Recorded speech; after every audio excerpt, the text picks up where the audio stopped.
I aquest Sant Joan, la ciutat també recuperarà la tradició de menjar bou i arròs per la festa major. D'èxit categòric es pot qualificar el sopar popular que ahir a la nit van convocar els membres del Bou de Reus per recuperar una tradició que data de l'edat mitjana però que es va perdre a principis del segle XX. Les 300 racions que havien preparat de bou i arròs els van prendre ràpidament de les mans als organitzadors. Aquests confien que es mantinguin els propers anys aquesta iniciativa perquè els reusencs es facin seu el costum de menjar aquest plat per Sant Pere.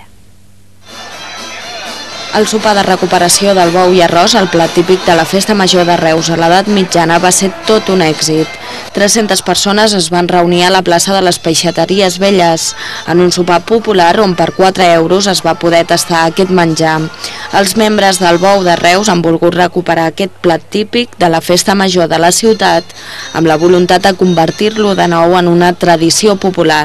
Ens pensàvem que 300 racions seria suficient, doncs hem hagut de deixar de vendre tiquets perquè s'han venut de sobres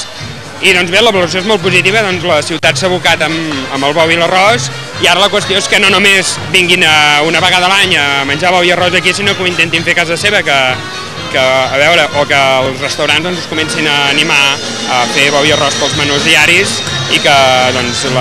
això, que aquesta tradició esdevingui popular i esdevingui doncs, un menjar que es faci doncs, a totes les cases dels reusencs i de les reusenques per festa major.